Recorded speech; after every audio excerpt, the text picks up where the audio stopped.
राजनीति में सब पासों का खेल है, पासे जिसकी तरफ चाल वही चलेगा, और आज यही हुआ है। वो बीजेपी जो बीते लोकसभा चुनाव में कहीं मायूस नजर आ रही थी, अब उसके चेहरे पर मुस्कान खिली है। खेलने की क्या वजह है, हम इस वीडियो में आपको बताएंगे। दरअसल बीते दिन राज्यसभा की 12 सीटों पर हुए उपचुनाव में बीजेपी के 9 उम्मीदवार निर्विरोध जीत गए हैं, और अगर एनडीए को मिला ले तो कुल 11 उम्मीदवार सत्ता पक्ष के निर्विरोध जीते हैं। इस तरह एनडीए ने राज्यसभा में बहुमत का आंकड़ा भी छू लिया है। देश के 9 राज्यों की 12 सीटों पर होने वाले राज्यसभा उपचुनाव से पहले ही सभी कैंडिडेट निर्विरोध चुन लिए गए हैं। ये सभी कैंडिडेट असम, बिहार और महाराष्ट्र की 2-2 सीटों पर और हरियाणा, मध्य प्रदेश, राजस्थान, त्रिपुरा, तेलंगाना और ओडिशा की 1-1 सीट पर जीते हैं। इनमें बीजेपी के 9, कांग्रेस का 1, एनसीपी अजित पवार गुट का 1 और राष्ट्रीय लोकसभा मोर्चा का 1 सदस्य निर्वाचित हुआ है। राज्यसभा में 245 सीटें हैं। हालांकि वर्तमान में 8 सीटें, इनमें 4 जम्मू कश्मीर से और 4 मनोनीत की सीटें खाली हैं। सदन की मौजूदा सदस्य संख्या 237 के साथ बहुमत का आंकड़ा 119 है।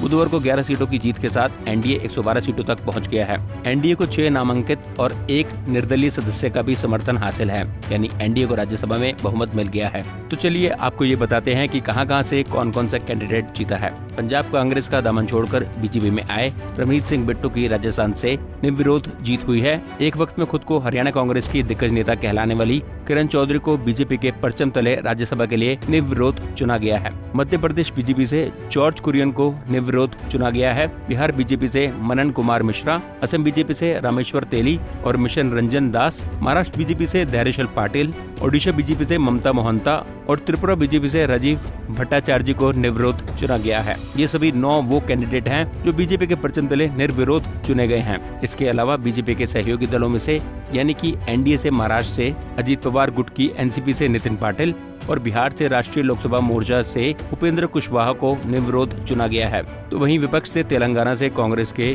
अभिषेक मनु सिंघवी को निर्विरोध चुना गया है। सुनिए कि इस पूरे उपचुनाव पर कांग्रेस से राज्यसभा सांसद प्रमोद तिवारी ने क्या कहा। पहली बात तो मेजॉरिटी नहीं हासिल की है। भाजपा की मेजॉरिटी नहीं, एनडीए की मेजॉरिटी है, और वो भी अभी मेजॉरिटी से एक कदम दूर है। ये जो चुनाव हुए थे, ये तो बाई इलेक्शन है। जहां जिसकी सरकार है वहां उसके एमपी चुन लिए जाते हैं। तो ये मध्य प्रदेश से आए हैं, हरियाणा से आए हैं या उन राज्यों से आए हैं जहां भाजपा की सरकार है, महाराष्ट्र है, बिहार है, एनडीए की सरकार। तो आज भी भारतीय जनता पार्टी बहुमत से बहुत दूर है। बैसाखी पे निर्भर है वो सहयोगों के, कब क्या हो जाए कोई नहीं जानता। जबकि कांग्रेस छोड़कर बीजेपी में आई हरियाणा की किरण चौधरी ने खुद को राज्यसभा के लिए निर्विरोध चुने जाने पर कहा, मैं इस सम्मान के लिए पार्टी के शीर्ष नेतृत्व को धन्यवाद देती हूँ। ये बीजेपी की कार्य प्रणाली को दर्शाता है। 20 साल पहले मैंने कांग्रेस के टिकट पर चुनाव लड़ा था।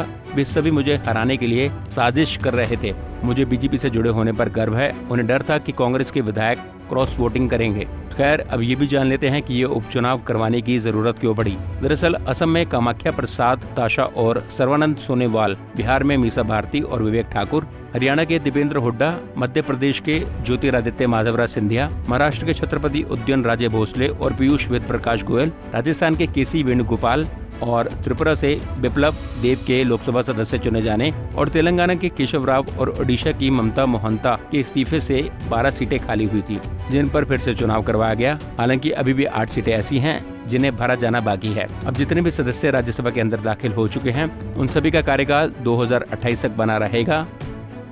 Bureau report, Punjab Kesari TV.